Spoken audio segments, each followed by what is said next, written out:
Gets me every time when he cuts it off short like that. G'day guys, welcome to a new episode of Bogan'S Guide to Wine. I'm Sammy. I'm JC. I'm Summer.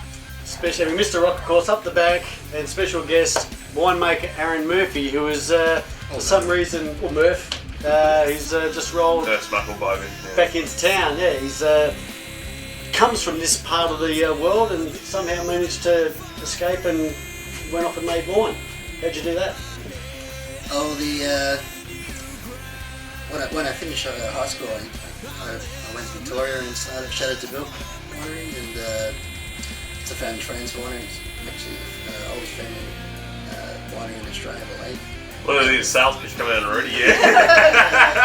No, some of the oldest Australia's wines in the world. Plant as early as 1860, and just started studying and wine and worked around the world and.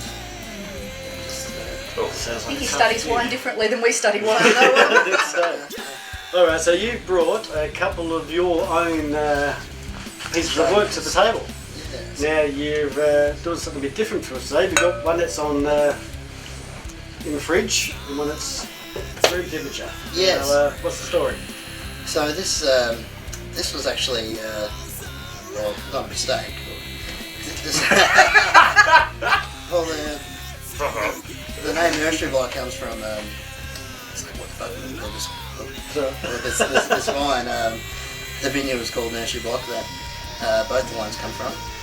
The California Dreaming, my wife Kate fell in love with the Napa style Chardonnay last time I were there when I was making bottle wines in Napa Valley. So I came back with the idea to make this big fat buttery Napa style Chardonnay, and but I also made a fruity component that was going to be backblended later on the maturation process, but decided to keep them separate, and when I called this wine, Nursery Block, ended up being one of the only wine in class to get a medal at last year's plant shows.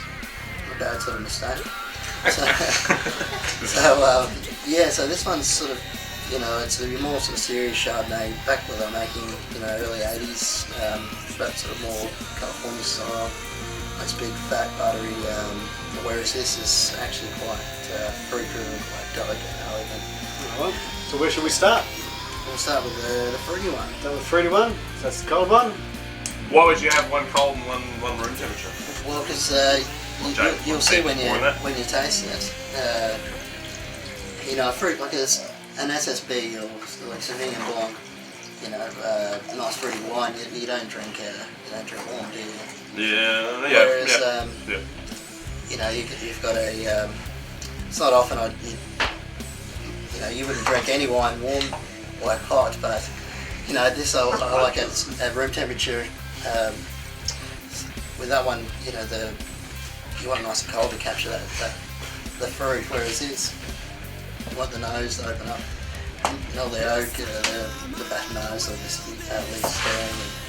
I've actually used 3 different yeasts for that one. Right, so there's a lot there, in other words. Yeah. They'll be like, it's just taste improvement. Because I said so. Yeah. Believe it or not, these wines had a free run tank of juice, and I filled up one tank for that one. This one I filled 3 barrels oxidatively.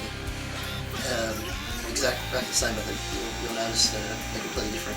Right. And they're both the same grapes from the same area? Same juice from the same tank. Yeah, right, Yes. okay. Oh. This is going to be very interesting. We should have another glass and done a comparison, but we'll just have to drink faster and keep it in our mind. So this I fermented really cold, like about 10 degrees, so primary ferment took about a month, whereas this was fermented at 20 degrees.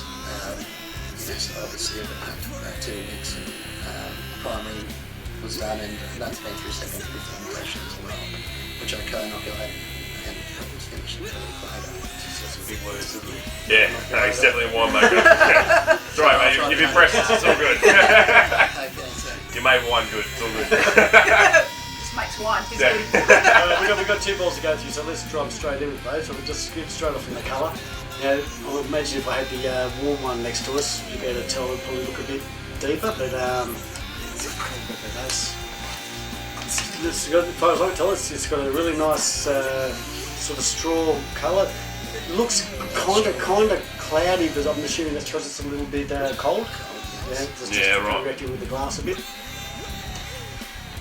Yeah, legs are looking pretty chunky there, coming down nice and thick. We've got the winemaker here, so he knows what's in it. How about you guys? We're going to call that. No, I've got to be quick. We've got 2 to go through. Just bust out the number. You go, Sam. You go. Okay, I'm going to say 2.5. Yeah, I'd say 12. It's 14 on the label. Oh, it's closer to jeez. 14 and a half. I think. Hey, Brian got it right. That's all right. Brian got it right. Yeah, it's actually no, it's got 14 and a half on the label. Yikes, okay. Oh, that's pretty powerful for a... So you're saying it's actually 14 but 14 up on the label? Well, with one you go Yeah, a whole percent either side, but yeah, that would end up 14 and a half. It's end up 14%. That smells wonderful though. Yeah, it's got a beautiful tropical nose. Oh, screw drinking that, man. That's It's like a nice bubble bath almost. yeah, it is. So it's seen almost no oak. I've spent a couple of months in neutral French oak barrels. So when I say neutral, they're 5 years old, so you're not actually getting any more oak from it. It's more of a micro-oxidation, which I was trying to achieve. So when they say fresh oak, that's obviously a fresh barrel. Well, this was fermented in brand new, 100% new oak. This barrel cost about 2.5 grand just for the empty barrel itself. Yikes.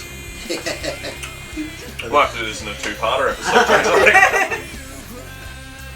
It's not a terrible idea, because this is too nice sort of rush, No, isn't not it? rushing this. So We'll do a part 2. We'll do a part 2. So the what should we be finding on the palate there? What should we be looking for? So on the palate, although it had very little lees contact, I did a pretty rough racking off the tank after primary, so I sucked a bit of light lees, and which I sat on in the usual French oak in barrel, but I didn't put any batonage, which is the storing of the lees. You'll notice that this is really viscous. It's real, yeah. Whereas this is full mouth flavour. yeah. So this is nice and rounded, full. Got loads of flavour. It's got a punch in the face. I think this one might... Hey, just hang on a second. Yeah, no. One at a so time. it's nice and round, but it's still got some nice fresh acid and lovely fruit there. Yeah. It's not a it's not a big punch in the face, is it? It's quite subtle, but I can tell there's sort of layers of stuff going on there. There is that depth, and you can feel that potential for that butteriness, which I'm assuming will be in that one over here. So anyway, we're going to wrap this episode up. Going to get you to sign the tasting table and tell. What would you give it out of 10? Oh yeah. Good call there, JC. We've been forgetting to rate the last couple, so we're going to rate this one. Oh, that's really beautiful, and I don't actually know why, but that full mouth flavour is particularly what I enjoy about it, and the smell is too good, so at least an 8 on the scale of what the wines that we normally have. Like, this is good. And also because the guy, he's here and I don't want to. No, it's actually pretty good. Yeah, Julie's a very hard taskmaster. He scores very hard, but I think that's what we do. Yeah, it's actually quite good. I would definitely I drink actually it. enjoy constructive criticism. Just not too much. It tastes like this. That's That's what I meant to say, sorry. Well, that's a woman's job. Go and get constructive criticism. Summer, what do you got to say?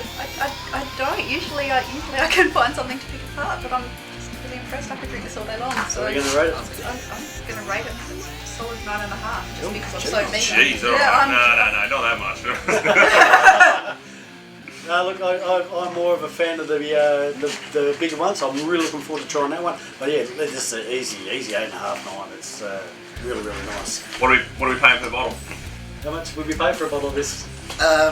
Well, restaurants generally sell it anywhere from mid-20s to mid-50s per bottle. At a restaurant? Yes. So how much do you sell it for? Well, I used to have it on the website for $22, but it's only up to it's I'll get some for $22. Alright, let's wrap this one up. We've been rambling for a while. Till next time, this has been Bogan'S Guide to Wine. Thanks, Arran, for coming in, or Murph, I should say. Sorry, I've got to get my head around that. Till next time, Bogan'S Guide to Wine. Get it in now.